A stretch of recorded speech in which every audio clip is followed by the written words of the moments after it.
अस्सलाम वालेकुम दोस्तों, मैं इसरार। दोस्तों, कूलर में करंट आता है, इसके बारे में एक वीडियो मैंने बना के डाला था, जिसमें एक चीज़ बताना भूल गया था जो कि बहुत ही महत्वपूर्ण है। उसके बारे में भी आपको बता देता हूं कि कूलर में उसके वजह से भी बहुत ज़बरदस्त करंट आता है और मोटर भी फूंक जाने का ख़तरा होता है। तो आप देखें, ये डिस्ट्रीब्यूटर है कूलर के। ये डिस्ट्रीब्यूटर आप देख सकते हैं, इसमें तीनों तरफ पानी की सप्लाई होता है। यहाँ से भी कई बार होता है लोग ध्यान नहीं देते हैं और ये लटक जाती है और उसका पानी सीधा इस मोटर पे आके गिरता है। यहाँ से भी ऐसे ही होता है, यहाँ से भी ऐसे ही होता है। और सबसे पहला कारण तो ये होता है कि यहाँ अगर इसमें कहीं भी लीकेज है, या ये ऊपर से आप देख सकते हैं, ये ऊपर से ये नट जो है, ये नट को ज़्यादा लोग टाइट कर देते हैं। ये डिस्ट्रीब्यूटर के ये नट को टाइट कर देते हैं और वो नट यहाँ से इसमें सुराख कर देता है और वो पानी यहाँ से ऊपर जाता है और ऊपर से या तो कूलर के ऊपर से पानी फेंकता है या यहीं से पानी बाहर आ करके, और जैसे ही आप ये मोटर चलाते हैं तो इसकी हवा जब खींचता है तो उस हवा से ये पानी यहाँ से सीधा इस मोटर पे आके गिरता है। और मोटर पे गिरने की वजह से ये आपकी ब्लेड भी सड़ा देता है, जल्दी ख़राब कर देता है, उसमें जंग पकड़ लेता है।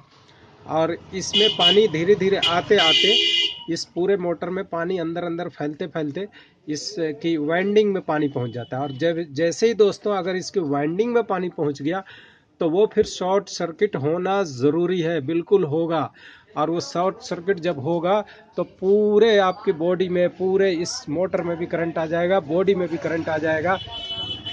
और थोड़े दिन के बाद में ये मोटर फूंक भी सकता है, मोटर जल भी सकती है। इसलिए दोस्तों, आप इसका ज़रूर ख्याल रखें कि इस मोटर आप नया लगा रहे हैं या सब कुछ नया कर रहे हैं और डिस्ट्रीब्यूटर अगर पुराना या कहीं से सुराख हो गया है या पानी कहीं से रिस रहा है तो यहाँ पता लग जाता है कि यहाँ पानी आ रहा है। ये 10 रुपये का आइटम के लिए आप कंजूसी बिल्कुल ना करें, इसको ज़रूर चेंज कर दें। जब भी आप घास चेंज करें और आपको लगता है कि यहाँ से पानी की नमी उठाया हुआ है तो इस डिस्ट्रीब्यूटर को ज़रूर आप चेंज करें। और इन पाइपों को भी हो सके तो चेंज कर दें, क्योंकि ये पाइपें यहाँ से ढीली पड़ जाती हैं दोस्तों, यहाँ से ये ढीली पड़ जाती हैं तो यहाँ से भी पानी का रिसाव होता है। तो दोस्तों, इसका ज़रूर आप ख्याल रखें। कभी भी अगर मोटर की लाइफ आपने बनानी है और आपने कूलर में करंट नहीं आने देना है तो इसका ज़रूर ख्याल रखें। इसमें ये पाइपों को बदल डालें, अगर ढीली हो गई है, यहाँ से ढीली हो गई है, टाइट नहीं है, ये हल्की ढीली है, तो यहाँ से इसको बदल डालें, डिस्ट्रीब्यूटर को बदल डालें। और ये तीनों एरिया ये देख सकते हैं, तीनों एरिया यहाँ पर फिक्स होना चाहिए।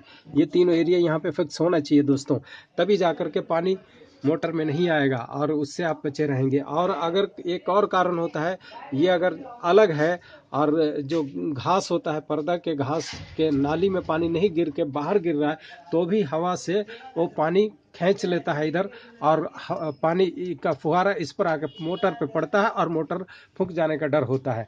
तो दोस्तों, मोटर पे पानी बिल्कुल ना आने दें। मोटर पे पानी बिल्कुल ना आने दें और इससे आप काफ़ी दिनों तक आपका मोटर बचा रह सकता है और ख़राब नहीं होगा।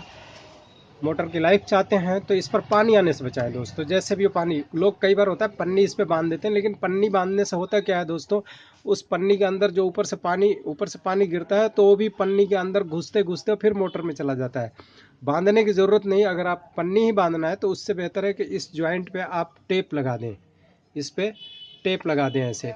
पन्नी नहीं बांधे, पन्नी में फिर पानी घुस जाता है, फिर भी खाली टेप लगा दें बस। वो और वैसे उसकी भी ज़रूरत नहीं है, बस खाली आप यहाँ से पानी को रोक के रखें बस। और दूसरा कारण मैंने बताया ही था कि इस होल में अगर यहाँ पर तार कहीं से कटी हुई है या इसमें टच हो रही है तो करंट आ सकता है। तीसरा मैंने बताया था कि इसके अंदर जो तार नंगी रहती है तो इसमें बॉडी में टच होने के बाद करंट आता है। ये सारी वजह है दोस्तों। तो इस वीडियो से आपको कुछ और समझ में आया हो तो इसे ज़रूर लाइक शेयर सब्सक्राइब ज़रूर करें। थैंक यू दोस्तों, फिर मिलेंगे अगली वीडियो में।